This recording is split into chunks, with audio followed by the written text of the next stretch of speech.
vascular. Tem gente assim, eu nunca fiz isso não, já fui para cardiologista, todo ano fazer check-up, faz todos os exames, hemograma, BBB, mas e o vascular? Ou você acha que não se faz necessário? Nem se preocupa, tem gente que nem sabia realmente, né? As doenças vasculares, geralmente, elas são... O grande desafio é diagnosticá-las precocemente. Então, o check-up vascular é assunto de hoje, o nosso quadro Circulando com Você, com a doutora Marcela Gomes.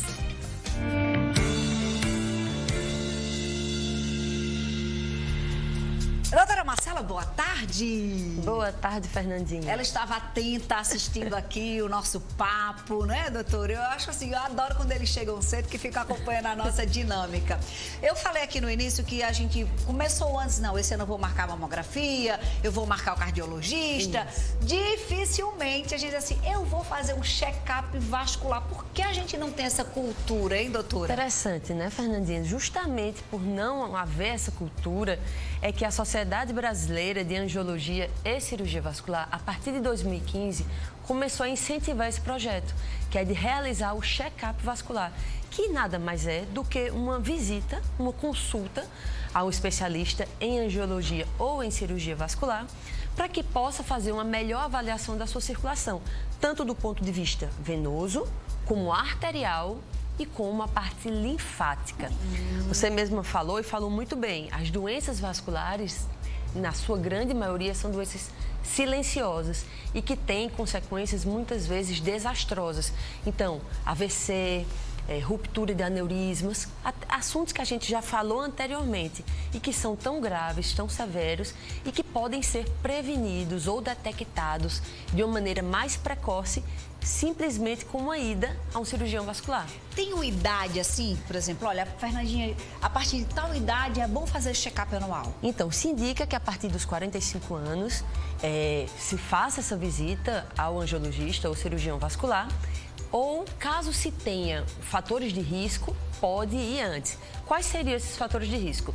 Obesidade, uma história familiar, alguma doença que se repete na família, como aneurismas, tromboses, AVC, isso tudo tem que procurar antes. Dislipidemia, o que seria dislipidemia? Taxas de colesterol, de triglicerídeos elevados, tabagismo, diabetes, que é muito importante. Então, quem tem esse tipo de patologia, é obrigatório que você procure uma ajuda, procure uma avaliação para que se detecte antes de ter uma consequência dessa. É possível, numa ida dessa, né, fazendo esse check-up, prevenir, por exemplo, um AVC? Sim, sim. Semana passada mesmo, a gente teve a oportunidade de dar o diagnóstico de uma estenose de carótida de 90%. Meu Deus! E o paciente nunca tinha tido nenhum tipo de sintoma, nenhum. E a gente viu aquela situação e já programou para fazer outros exames mais acurados para a gente já se preparar para um tratamento. Houve já um evento que foi feito pela Sociedade de Cirurgia Vascular aqui do estado, que foi feito, eu não lembro assim qual foi a época, mas foi feito um atendimento na população mesmo, assim. Sim, uma buscativa mesmo. Exatamente. Né? E foi visto uma oclusão de carótida. Meu foi Deus. No paciente. Ou seja, exato. Salvou a pessoa literalmente. Né? Quais são os exames assim mais frequentes que vocês tradicionalmente pedem? Exato. Inicialmente, a gente vai fazer uma avaliação laboratorial, claro, né, para você ver as taxas, tudo.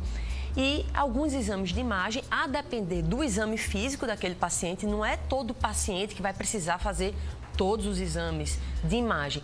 Mas, inicialmente, a gente sempre começa com Doppler, com ultrassom Doppler, que o Doppler nada mais é que um recurso de algumas máquinas de ultrassom, em que você tem como avaliar o fluxo de sangue dentro dos vasos. Então, a gente pode pedir um Doppler de carótidas, um Doppler arterial das pernas, para olhar as artérias, um Doppler venoso, para olhar as veias. Vamos olhar umas imagens, doutora Marcela? Doutora Marcela, eu adoro quando ela traz os vídeos. Os vídeos, porque né? aí ilustra bem. É que você está fazendo aí, doutora? A gente está fazendo aí uma avaliação de um paciente, já focando mais na questão venosa.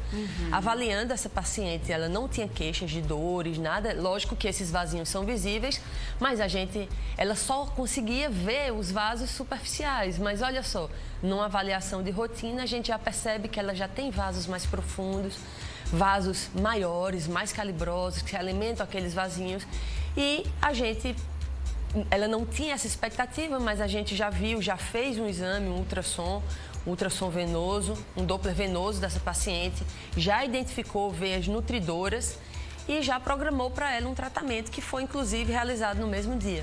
Que interessante. Exatamente. Ou seja, no próprio consultório. Já conseguiu identificar aquilo que... Assim, você vê uma variz ali, mas não imagina o que é que tem mais profundamente, exatamente, né, doutora? E quais seriam as consequências disso, né? Isso. Aquela pessoa que fica muito demasiado, muito inchada, com perna inchada, que incha muito o pé, pode estar sendo, assim, um indício, um sintoma de que tem algo errado? Sim, sim. É um sintoma, não é natural que a gente fique com as pernas inchadas. Claro que existem algumas condições em que isso pode acontecer sem necessariamente ser uma doença, como, por exemplo, no verão. Acho que a grande maioria das pessoas percebe que no verão a perna tende a ficar um pouquinho mais inchada. Isso acontece mais por uma vasodilatação em resposta às altas temperaturas. Mas também pode ser uma doença venosa, pode ser uma doença linfática.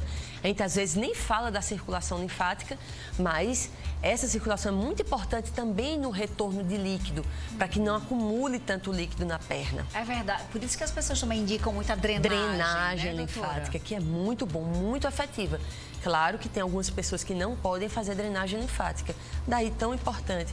Doutora, eu nem sabia disso. Se houver o risco, uma suspeita de trombose, por exemplo, não pode fazer a drenagem.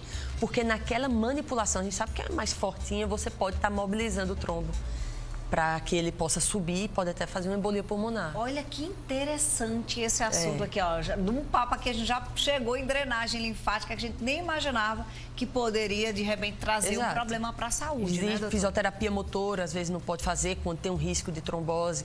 Então, se tem risco de trombose, primeiro tem que se descartar. E se descarta com Doppler venoso. Se não tem a idade para marcar o check-up já, só a partir da idade. Família, tem alguém na família, você falou já várias vezes que tem a questão da hereditariedade. Independente da idade, eu posso procurar para fazer um check-up? Sim, sim. Se já existe aquela doença se repetindo na família, não se deve esperar ela aparecer assim de maneira tão importante para você procurar uma ajuda. Principalmente se a gente estiver falando de doenças que têm repercussões graves. Então, se existe uma doença repetindo na família, deve-se procurar o especialista para que se possa fazer ou um diagnóstico precoce ou já fazer uma prevenção, o que é o ideal, né? Exatamente. A gente vive no Brasil muito a cultura da medicina curativa. Curativa, exatamente. O que é péssimo, porque você está sempre correndo atrás do prejuízo. A medicina preventiva, que é justamente os chineses, os japoneses que vivem, é se prevenir. Então é o seguinte, ou seja, se minha mãe... Né? Exatamente. Se minha mãe já tem um histórico de ter muitos problemas, por que eu não começo a fazer mais cedo a minha prevenção? Aí o pensamento aqui é, eu vou estar procurando doença. Olha que coisa retrógrada, né, doutora? O pessoal diz, não, quem procura acha. Ninguém quer achar uma doença, mas é melhor que se ache num quadro inicial do que lá na frente, porque ela não vai deixar de existir porque você quer ver ou não. Se ela estiver ali, ela não está se preocupando se você quer que ela apareça ou não, ela vai se manifestar. Então é muito melhor que você identifique essa doença num quadro, num grau inicial em que eu posso fazer algo para ajudar, do que antes, quando a gente já tem repercussões que muitas vezes a gente não tem mais muito o que fazer. A gente fala muito aqui e as imagens geralmente são das mulheres, porque na maioria das vezes varizes aparecem mais. Mas isso não exibe os homens também, não é, doutora? Exatamente. De procurarem, né? Principalmente se a gente estiver pensando nas doenças cerebrovasculares, nas doenças arteriais, em que os homens são mais acometidos que as mulheres. Então, os homens têm que se preocupar. A partir dos 45 anos de idade, tem que procurar um cirurgião vascular para fazer uma avaliação de rotina. Se chegar lá e disser, tá tudo normal, que bênção, que maravilha, ótimo, não perdi meu tempo. Eu agora estou mais tranquilo e vou lutar para ter vida cada vez mais saudável para eu nunca ter um problema. Não é verdade? O desejo é esse, exatamente, né? Bom demais o nosso papo de hoje. Já assim no início de janeiro, estamos fechando o primeiro mês do ano. Tem aí 11 meses, olha, esse ano, 2021, você está proibido de encerrar o ano sem visitar o cirurgião vascular para se organizar. Exatamente. Doutora Marcela está nas redes sociais como @DRA, doutora. Marcela Gomes. Você vai lá, encontra todos os contatos da doutora Marcela, acompanha as postagens e eu, como paciente, posso dizer, é uma mulher excepcional, resolve nossa vida ligeiro. Um beijo, meu amor, bom fim de semana. Até semana que vem, se Deus quiser. Deus quiser. Ó,